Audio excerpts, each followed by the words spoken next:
네, 이번에 이제 3번 문단 이어서 읽어보겠습니다. 한 일본의 건축가는 어린이 놀이시설이라는 책에서 놀이기구가 기능적 놀이 단계, 기술적 놀이 단계, 사회적 놀이 단계의 순서로 발전해 간다고 밝혔다. 자, 세 가지 단계를 이 문단의 첫 번째 문장에서 밝혔잖아요. 그러면 각각에 대해서 설명해 준다는 뜻이니까 이 문단 전체를 쉽게 이해하기 위해서는 각각에 대해서 이렇게 번호를 붙여놓으면 길을 잃지 않을 수 있습니다.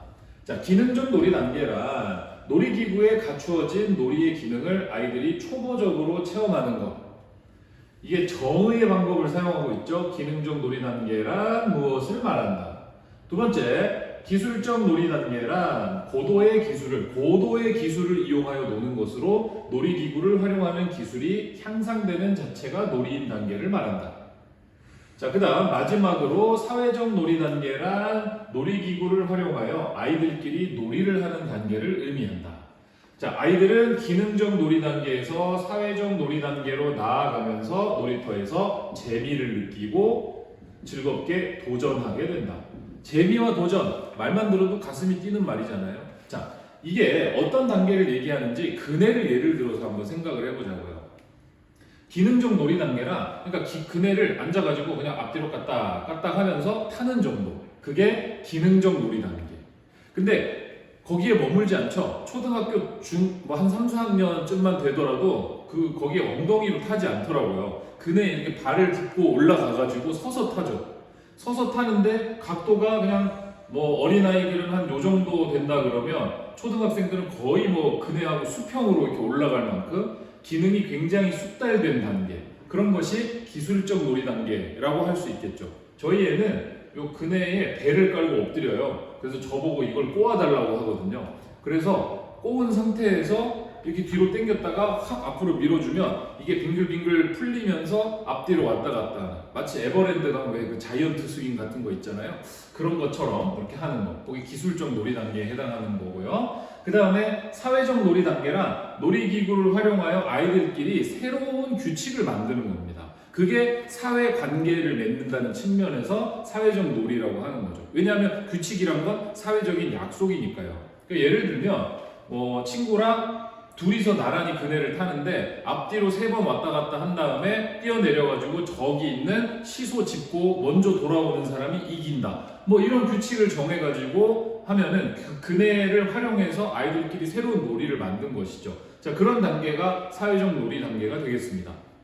그럼 상식적으로 생각해서 물론 재밌을 수 있죠. 혼자서 까딱까딱 그네를 타기만 해도 즐거운 사람들이 있을 수 있어요. 하지만 친구랑 어울려 노는 것이 아무래도 혼자서 노는 것보다는 훨씬 더 재밌을 것이고, 또 그 왔다 갔다 하는 순간 친구랑 내가 좀 더 빨리 움직여야 되는데 어떻게 해야 더 빨리 그네가 움직일까를 고민하게도 될 것이고, 또 저 앞에 시소를 찍고 오는 동안 내가 최선을 다해서 달려야 친구와의 어떤 그 경주에서 이길 수 있잖아요. 그러니까 그 과정들이 전부 다 재미와 도전을 생각하게 하는 것이죠.